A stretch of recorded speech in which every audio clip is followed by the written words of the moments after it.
Jadi pas baca bab pertama, loh apa-apaan ini tiba-tiba langsung dapat berita buruk gitu. Bersama dua makhluk ajaib, Rafli si tukang sobek novel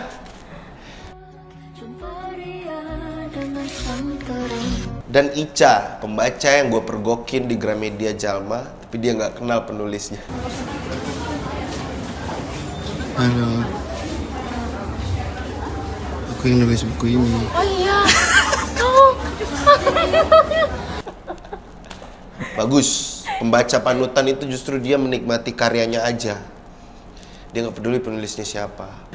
Terus tiba-tiba gue ketemuin lah nih mereka di sini. Rekam video aja sekalian kali ya gitu. Karena kan udah setahun lebih gue nggak upload apa-apa di YouTube. Itu juga iseng aja sebetulnya. Dan kemarin para penulis ngumpul kan, Bang Radit, Bu Dilestari, macam-macam. Sempat salah satu pembahasan adalah penulis tuh perlu ada yang ngebahas buku karya literasi sastra nggak sih? Sebenarnya ini waktu yang tepat kata Bang Radit kan.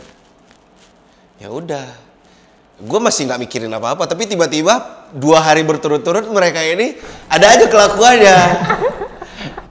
Si Rafli ini dan Ica ini juga baru lulus SMK ya. Rafli SMK Teknik Komputer, Ica perkantoran, pengangguran. Pengangguran banyak acara. Nah inilah mereka. Gua nggak tahu bakal ngapain karena gua nggak terbiasa juga bikin video YouTube. Sebelum video ini tuh ada 4-5 video yang nggak jadi gue tayangin karena mager. Gue tanya lah mereka, coba kasih saran dong. Nah coba kalian kasih saran yang kemarin. Sebelumnya gue tanya dulu, Rafli kamu nama lengkapnya siapa? Muhammad Rafli. Instagram ya? Rafli R3_1705. Nah Rafli ini di Instagramnya unik deh. Sebenarnya itu udah banyak di luar negeri kan, tapi di Indonesia tuh baru dia atau ada beberapa yang lain kayaknya. Coba ini dia. Ini buku yang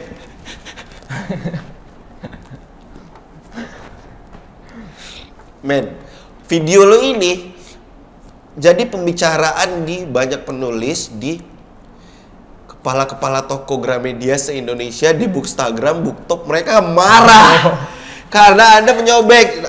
Aslinya tuh kayak gini, pemirsa Antv ya. Dompet sepatu ibu. Detik pertama dong. Kamu sempat lihat video dia nggak? Karena kan kamu diuploadnya sehari setelah dia. Iya. Zrak! Gue juga shock kan. Berani-beraninya dia invite collab ke Instagram gue. Untungnya di ending, wah bagus sekali. Jadinya kayak kolosal gitu. Terus tiba-tiba, oh lo bukannya ini kemarin lu sobek juga? Saya tempel lagi.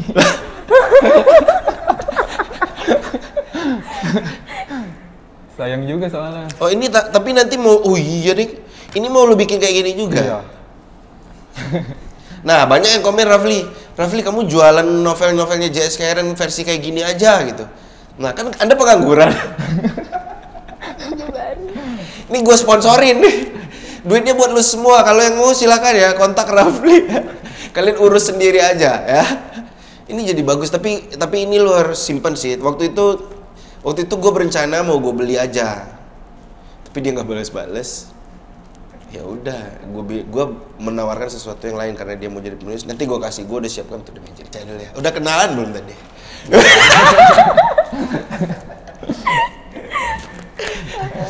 Guys, mereka kan sama-sama pengangguran. Saya kan penulis mager. Kita suruh mereka kerja aja kali ya.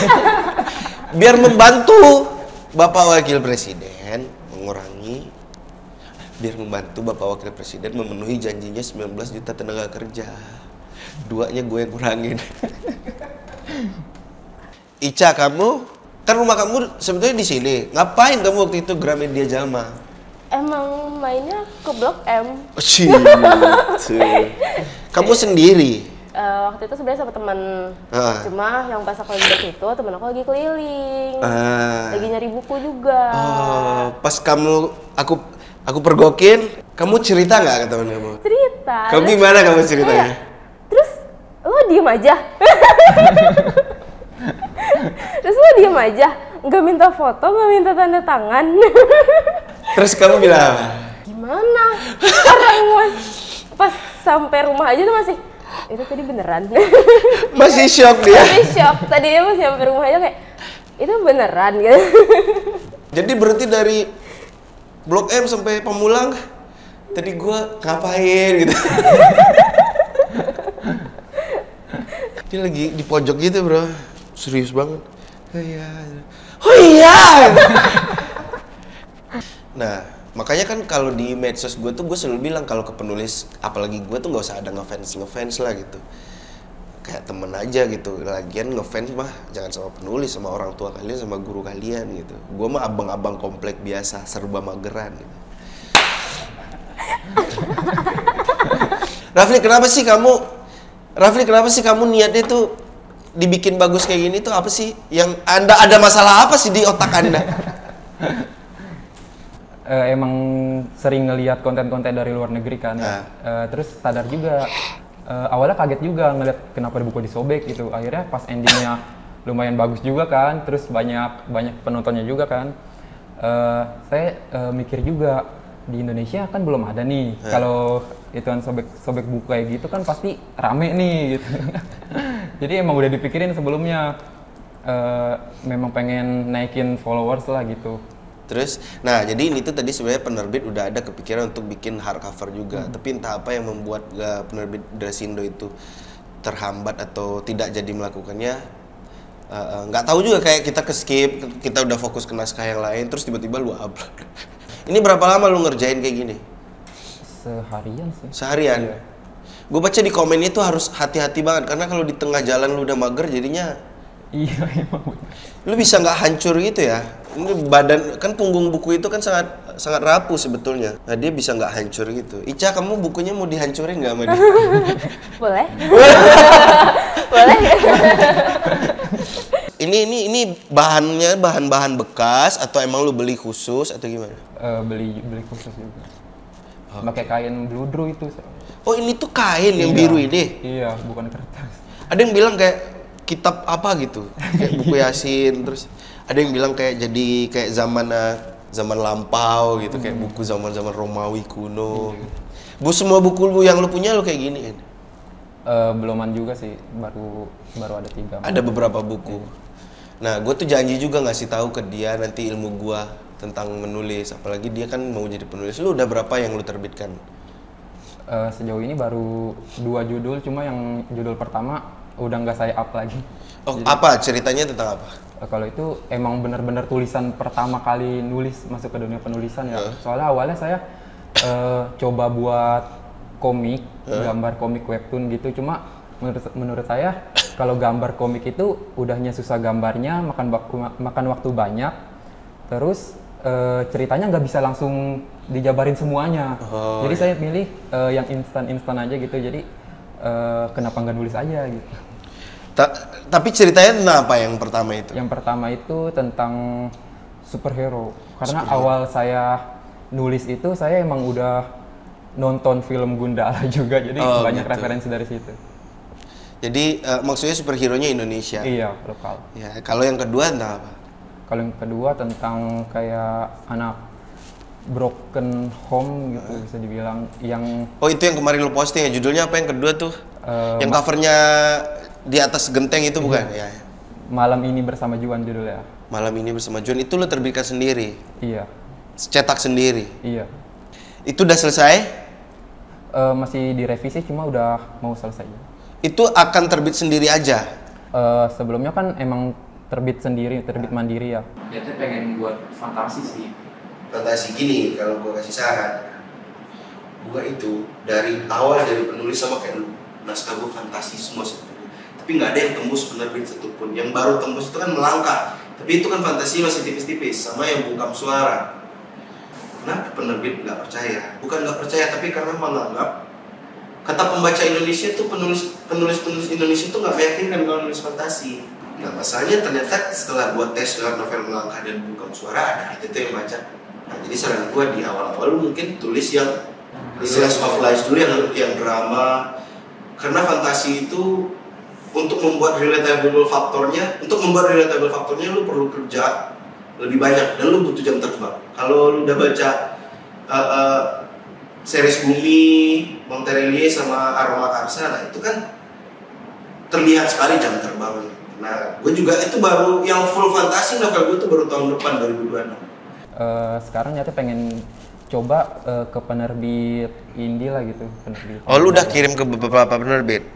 Belum? Udah kirim ke beberapa penerbit, cuma emang karena saya tipe orang yang gak sabaran, jadi ya udahlah cetak sendiri aja. Gitu. Ya, jadi sekarang itu penerbit itu, nah ini sekalian ya, penerbit itu mencari dua hal. Pertama, tulisannya udah pasti, temanya. Dan mereka akan terbantu ketika penulisnya juga punya followers sebetulnya. Apakah kalau followers besar otomatis diterbitkan? Bang, belum tentu. Banyak juga yang followersnya besar ditolak atau direvisi berkali-kali, atau ketika terbit malah nggak ada yang beli gitu. Jadi tetap intinya itu ceritanya dulu. Gue sih menyarankan lu nanti pelajari tentang bagaimana membangun premis, apa jangan-jangan lu udah sampai tahap itu gitu. Terus bagaimana membangun kerangka cerita dengan beberapa struktur kayak 3-act structure, act sequence gitu-gitu. Yang paling sering gue pakai itu ada namanya struktur penceritaan Save the Cat. Jadi ini hasil temuan gua di masa-masa novel-novel gua nggak laku nih. Ternyata dari kan novel pertama sampai ketujuh aku itu nggak laku, Ica. Kamu ketemu aku tuh pas novelku udah bestseller. Dia kayaknya follow dari lama nih. Aku menemukan cerita-cerita di dunia itu dari buku-buku yang bestseller, dari film-film yang box office, itu ternyata punya satu kesamaan dalam struktur, dalam kerangka. Kita kan sebetulnya manusia ini kan badannya kerangkanya sama kan, tapi hidungnya beda, telinganya beda, rambutnya beda. Dan ternyata itu udah lebih dahulu oleh para dokter-dokter storyteller di luar sana, mereka jadikan formula kerangka. Nah, gue mencoba pakai itu dan banyak kok dipakai sama sutradara di Indonesia, sama beberapa penulis. Nah, nanti lu mungkin coba pelajari itu. Kalau lu nanti mau buku ketiga, kalau ini kan udah mau selesai. Kalau nanti lu mau buku ketiga dan prosesnya dari awal, itu gue bisa tuh temenin. Karena kalau udah, biar bisa kita bandingin dua yang pertama yang belum ada cuap-cuap dari gue, yang ketiga nanti gue bisa kasih, bang, nih gue ada ide nih bang. Itu dari situ kita adu bisa. Oke. Kalau seandainya cerita lu nanti menarik, gue nanti akan bantuin oper ke penerbit. Cuma lu jangan expect karena pergi sama Bang Khairen udah pasti diterima. Karena lagi-lagi kualitas karya itu pasti yang paling menentukan gitu. Kalau kamu apa? Kamu berarti belum bekerja juga. Kamu apa cita-citanya? Kalau dia kan ingin jadi penulis. Sebenarnya masih belum tahu sih. Belum tahu, tapi ada bayangan-bayangan nggak? Sebenarnya kalau bayangan awal ya guru. Guru, oke. Guru, cuma ya nggak tahu ya, lihat nanti. Guru kayak Zena dong. Iya. Dibayar pakai pahala. Kayaknya. Dua profesi yang di negara ini dibayar pakai pahala, guru sama penulis. Satu lagi sebenarnya ada lagi, wartawan. Oh jadi gitu, kamu cita-citanya guru, kamu jadi penulis. Persis kayak ini dong. Zena guru, Asrul wartawan. Ya.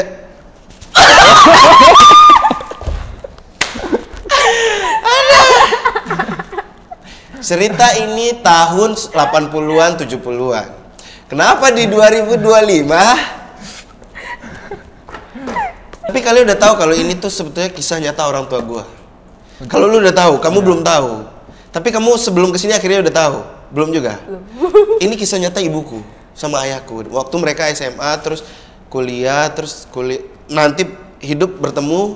Nah, jadi aku ceritakan secara terpisah. Makanya di ending dia punya anak bayi gua gitu. Gini aja, karena mereka mungkin sepertinya punya rasa penasaran, kita balikin aja situasinya justru. Biar mereka yang nanya. Mau gak? Boleh. Kira-kira pernah ada rasa jenuh gak sih waktu nulis gitu? Karena lu pernah? Iya. Apa situasi pernah lu tuh kayak gimana? Kadang kayak nggak mood aja gitu buat nulis. Walaupun udah diniatin banget gitu buat nulis, cuma sekalinya udah di depan layar gitu, tiba-tiba langsung hilang gitu aja. Nah, kalau itu berarti pertama, Rafli, kamu tidak solid dengan premis cerita. Premis itu adalah satu kalimat tunggal atau dua kalimat yang menyatakan jalan cerita.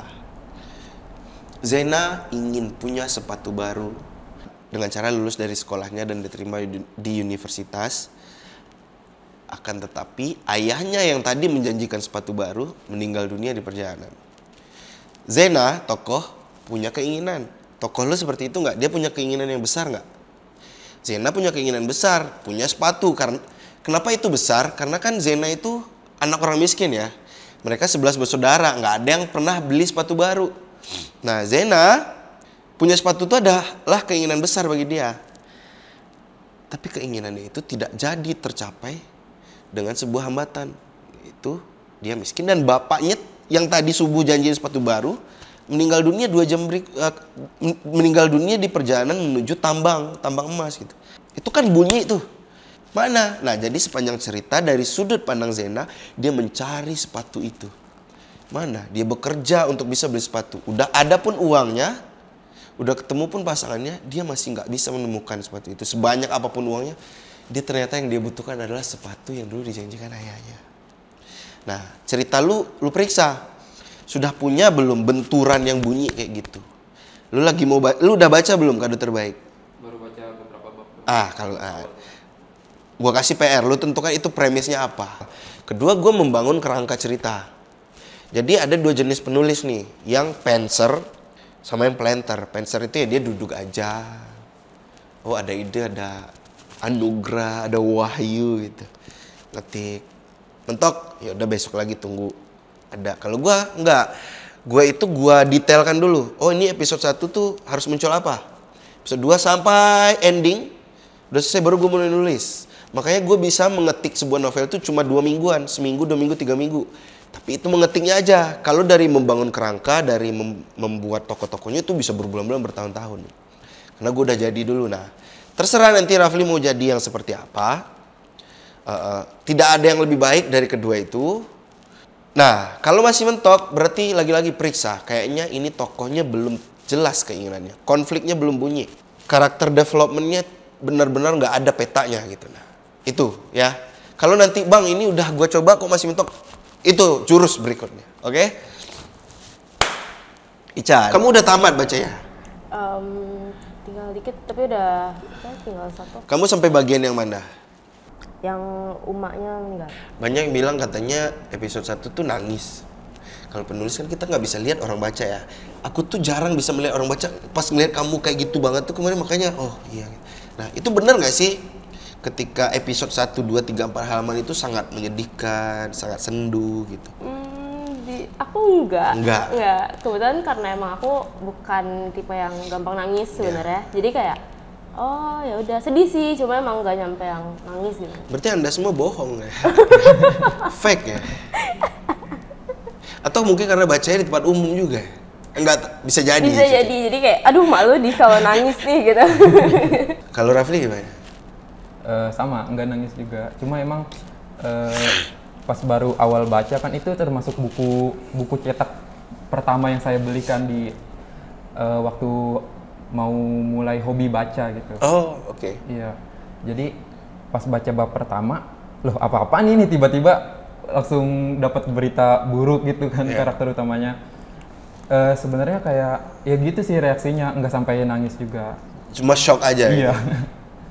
Nah, justru gue bilang kalian kalau nangis episode 1, kalian tuh lanjut episode 2. Karena episode 2, episode-episodenya Asrul tuh justru lucu gitu. Iya. Yang paling lucu dari episode Asrul yang paling kalian ingat apa? Pukul rotan. Abangnya dipukul. Terus diledekin. Dipukul sama bapaknya karena nggak naik kelas, tapi adanya malah ketawa-ketawa. Oh, Ica, tapi menurut kamu pandangan kamu terhadap karya dan terhadap penulis itu gimana sih? Kita kan bertemu karena nggak kenal tuh. Nah, kamu melihat orang yang mungkin terlalu mengidolakan sosok tuh gimana? Sebenarnya menurut aku nggak ada salahnya sih, karena penulis itu menurut aku pribadi juga hebat karena bisa menciptakan karya-karya mengeluarkan imajinasinya gitu. Dan menurut aku untuk ngeidolain itu juga nggak masalah. Saya nggak ada yang gimana-gimana, selagi nggak yang berlebihan, masih di batas wajarnya. Jadi selama tahu diri, tahu jarak, itu masih oke. Kemarin tuh aku waktu di Aceh ada yang gitu, Bang, kita tuh satu pesawat, tapi aku nggak mau nyapa Bang karena menghormati perjalanan kita. Kalau lu gimana, Ben? Lu kan mau jadi penulis nih nanti. Amin. Sekarang fans lu udah banyak ya, Ben? Lumayan. Ini gue bawain. Tahu gak ini apa? Ini adalah mesin tik. Lu kalian sering lihat postingan quotes di apa ya, di Instagram kan? Itu kan sebetulnya adalah potongan-potongan quotes yang ada di pembuka episode. Jadi buat mereka yang udah follow dari lama mengiranya akun gue tuh akun tukang quotes, padahal itu kan sebetulnya opening tiap episode kan. Gue karena mau jadi penulis, sekarang teman-teman gue penulis tuh udah teracun nih sama gue. Ini dulu nih. Ini adalah isinya mesin tik yang sering gue pakai juga untuk postingan-postingan di medsos gue. Nah, ini lu intip sedikit aja, nggak usah kasih lihat ke kamera. Mesin tik ini mereknya adalah bukan iklan coy. Silahkan nanti dibawa pulang, bisa lah ya, muat lah ya. Itu bisa lu pakai untuk melatih jari pertama, untuk bikin konten tulisan atau apalah, kan lu kreatif, buku aja lu sobek atau ya macam-macam lah. Ini masih beroperasi, terlihat baru aja itu sebenarnya kan, sekarang udah jarang yang produksi mesin tik. Kedua, lu mau kasih ini, kan lu bilang gak punya laptop kan? Iya. Lu nulis di HP kan? Iya. Sama nih, gue juga nulis di HP nih. Ini novel gue berikutnya, novel rumah. Tuh, lu lihat naskah-naskah gue tuh di HP semua. Nah, nggak ada, gue jarang gue nulis di laptop tuh kalau gue lagi di rumah atau kalau gue lagi retreat kemana gitu. Ini apa coba silakan dibuka. Kalau ini boleh lu liatin. Ini tidak endorse. Ini diimpor ini. Nah, coba kasih lihat ke kamera. Itu gue hadiahkan buat lu selain mesin tik itu, supaya kalau ini kan buat estetik aja. Kalau ini beneran buat produktivitas. Itu nanti tinggal hubungkan ke Bluetooth dari situ ke HP lu. Ini jauh lebih penting dari nanti HP lu nulis sendiri. Gue yakin lu bisa. Tinggal hubungkan, lu di mana aja bisa nulis. Karena gue juga gitu dulu. Gue di kereta, di ojek, di stasiun, di bandara, gue nulis. Bahkan sampai hari ini gue nulis. Kalau Ica, gue punya hadiah. Karena dia nggak tahu mau jadi apa, jadi gue bingung. Kamu kan mau minta tanda tangan, ya udah gue tanda tangan aja.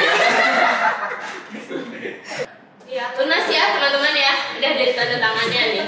Lunas ya. Nah, foto dulu lunas ya. Setoran. Lunas ya, tanda tangan dengan Ica ya. Ini novel kami bukan sarjana kertas. Ini bukunya masih ada, tapi ini versi cetakan lama. Jadi ini kayaknya di barang antik.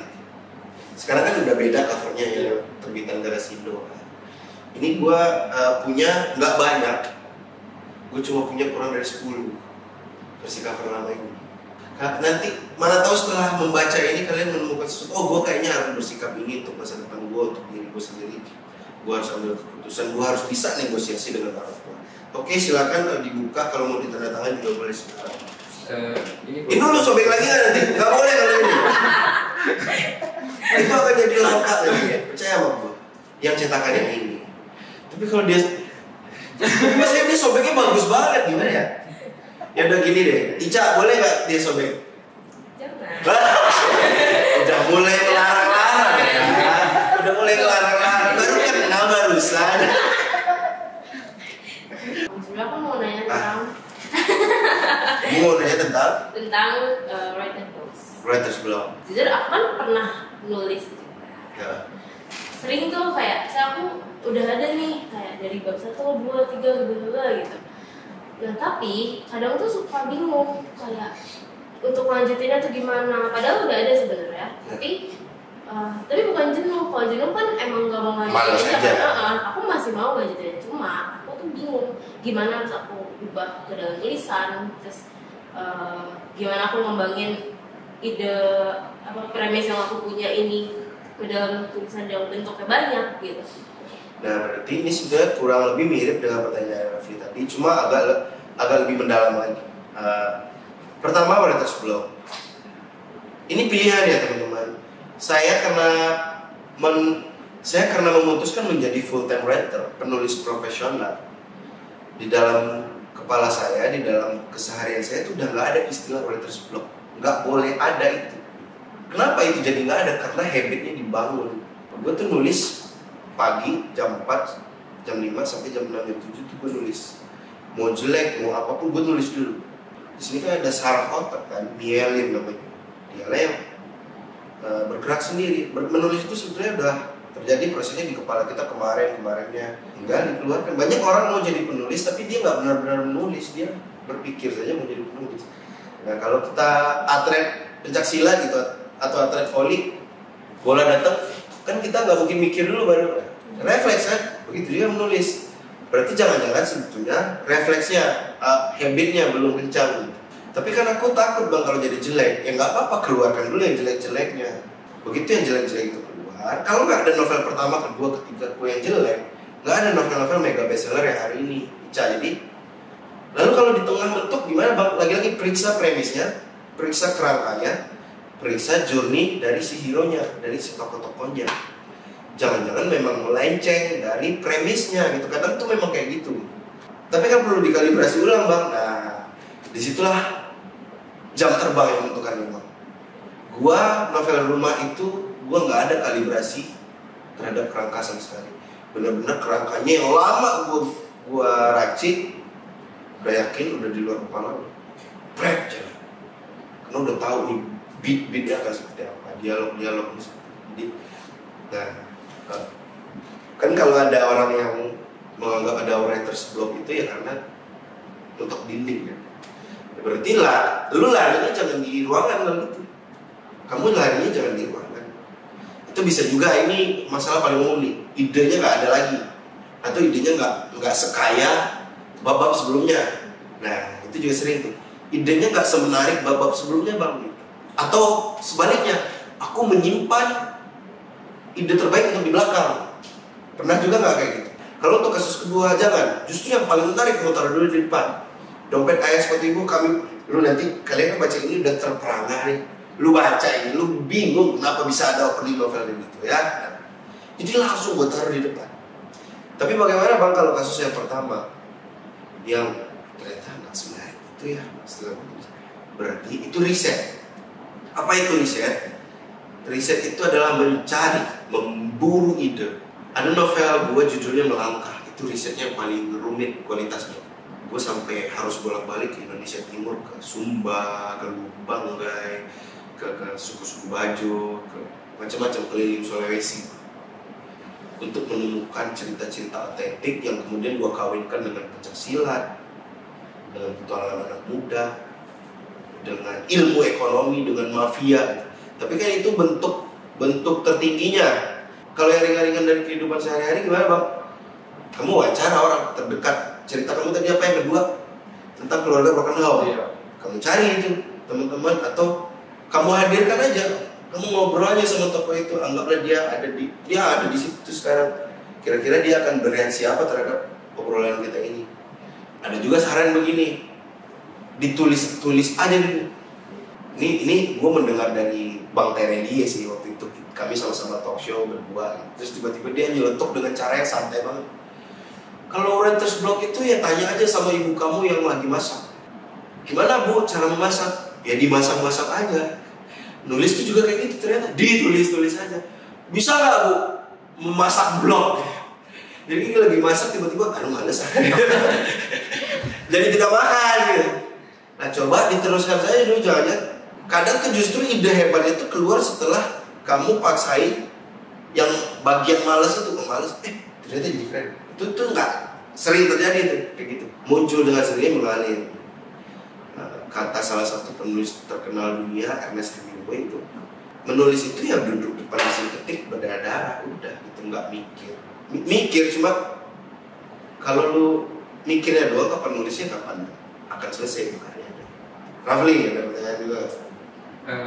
Kan novel lama selanjutnya novel rumah.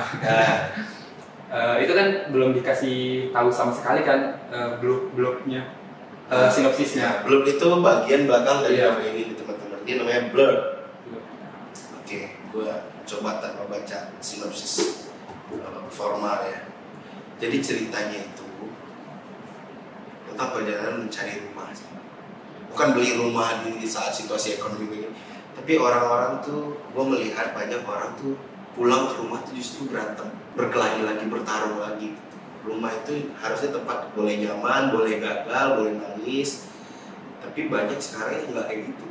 Gue mengambil tokoh utamanya anak cewek, sama seperti anak cewek, anak pesantren ceritanya. Karena gue sering diundang sekarang ke pesantren, gue jadi pengen menghadirkan tokoh itu ke cerita. Fast forward lulus pesantren, dia udah gede aja. Dia tuh nggak mau sebenarnya masuk pesantren. Dari kecil hidupnya diatur sama ayah ibunya. Jadi dari kecil tuh dia nggak berasa di rumah. Jadi ketika disuruh pesantren itu ketika teman-temannya emang panggilan hati, ya ada juga yang merasa terpaksa. Nah si tokohnya ini merasa gue diusir dari rumah. Gue dari rumah ke pesantren ini diusir nih sebenarnya. Karena ngabisin beras nih, dia nggak ngabisin beras. Fast forward ceritanya dia udah gede, usianya 26-27. Dia bekerja jadi seorang, kalian pernah ikut open trip, tapi tahu-tahu open trip gitu ya? Itu kan travel planner.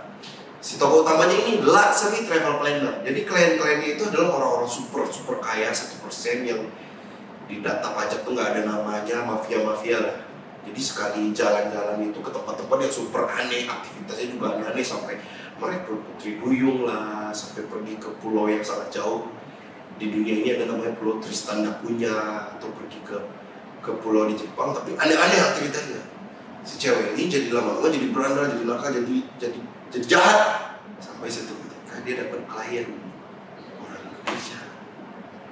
Kaget. Kita pas masuk ruangan, orang Indonesia ini keluarga yang Islami sekali, pakai topi. Kemana? Ini jalan-jalannya, ini luxury apa rencananya? Mau kemana? Mau umroh loh. Umroh mah nggak perlu pakai saya yakin kalian udah terbiasa pergi umroh. Nah itulah ceritanya. Jadi dia yang nakal, bunga, tiba-tiba diminta untuk ngurusin pergi perjalanan satu keluarga super kaya ini ke Mekah Madinah. Dia curiga, kenapa harus pakai jasa gua? Kalian kan udah keluarga yang high profile, yang udah sering lah. Nah itulah ceritanya. Nanti akan ada adegan umrohnya yang kebetulan rumah, kalau itu anagramnya rumah umroh. Oh yes. Saya perjalanan mendobrak, mencari rumah secara fisik, mencari rumah secara batin, secara pikiran, itu mungkin akan tebal.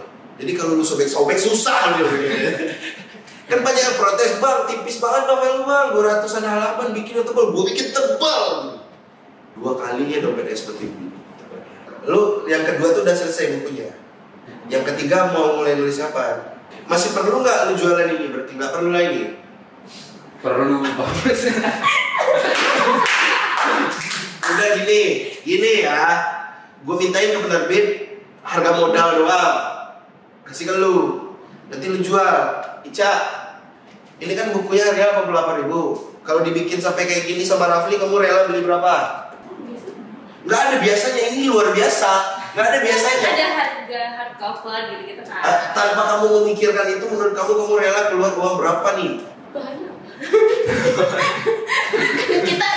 kita harus hitung balik modalnya. Enggak, kamu dari kacamata seorang pembeli, bukan dari seorang pengusaha. Kamu mau ini ikhlas mengeluarkan uang berapa? 150. Teman-teman coba DM aja dia, gua mau dong dompet seperti ibu, novelnya Bang Keren dibikin kayak gini atau judul-judul yang lainnya. Ya gua bikinin ya. Nanti semua prosesnya langsung ke lu aja, gua jadi mucikari aja. Ya, semua transaksi langsung ke lu aja, gua gak peduli, lu aja langsung ya. Kalau ternyata lebih banyak duitnya dari sini daripada kerjaan gimana? Begitu teman-teman. Karena kami sama-sama newbie, sama-sama mager, gue juga nggak tahu gimana nutupnya ini. Yang jelas Rafli sama Ica, si tukang sobek buku, dan si mbak-mbak Cil Gramedia Jalma udah gue pertemukan. Nanti kalian kalau mau berteman boleh ya, terserah. Kalau mau lanjut berteman nggak apa-apa juga. Ica, Rafli, semoga terus rajin baca. Jangan mau jadi orang yang tamat sekolah, tamat membacanya. Kepada para pembaca, kayaknya manggil penonton itu pembacanya. Mohon maaf kalau ternyata di beberapa bagian gue terlalu banyak, terus beberapa bagian mereka yang juga krik-krik. Karena kami memang sama-sama mager. Kalian boleh kasih saran nih, gue mesti bahas apa di video-video lain, atau mungkin nggak harus podcast, tapi sesuatu yang masih dunia buku gitu. Jadi nggak mencong-mencong belok ke hal lain. Gue tetap ingin hyper fokus ke dunia literasi dan karya-karya gue. boleh lah dikasih saran. Sampai jumpa, dadah.